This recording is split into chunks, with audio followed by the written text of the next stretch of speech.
Right that, quote, the execution-style shooting of two NYPD officers in Brooklyn was a cold-blooded, senseless murder, and we must call it for what it is. But we have to be able to condemn the killing of police officers as we condemn police brutality. The two are not mutually exclusive, and I would suggest they are interrelated. The hashtag Black Lives Matter movement is far too important to allow the actions of one sick individual to derail it.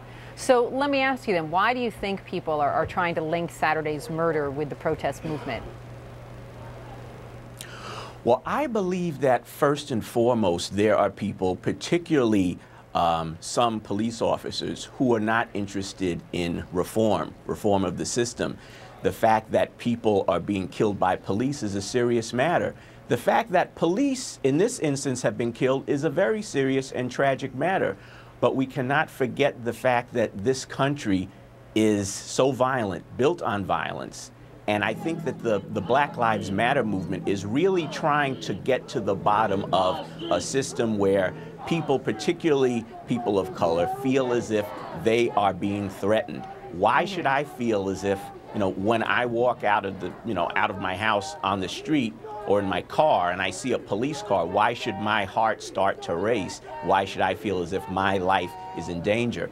I believe that what we're trying to get to with the Black Lives Matter movement is that all lives are meaningful. All lives have a purpose, and we have to protest the murder of people by police, but at the same time, we also should be able to mourn and speak out against the killing of innocent police officers. So then how do you then fight back against the critics who do want to tie the protests to the deaths? Well, I think that one thing we have to do is realize that there are many well-intentioned police officers out there who really want to see change in the system. You look at Ray Lewis, a retired Philadelphia police captain.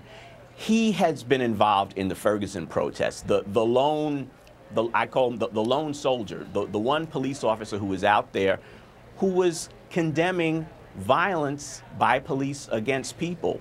You have the police, black police officers in St. Louis who stood up in favor of the 5 St. Louis Rams players who went out on the field in their hands up, don't shoot stance. I think that part of the solution is going to be to have well-intentioned police officers out up front with the protesters trying to come up with a solution. Because really, what we all want, is a society that is free of violence, and particularly racial violence. And we should also keep in mind that there are people such as Omar Edwards, black New York City police officer who was killed in 2009 by a white police officer because he was mistaken for a criminal. Now, we all want a safer society. And I think that if we have a safer society for civilians, it'll also mean a safer society for police officers. Just have to figure out how to get there. David Love, thank you very much for your insight. Appreciate that. Thanks for having me. The next hour of CNN Newsroom begins right after a break.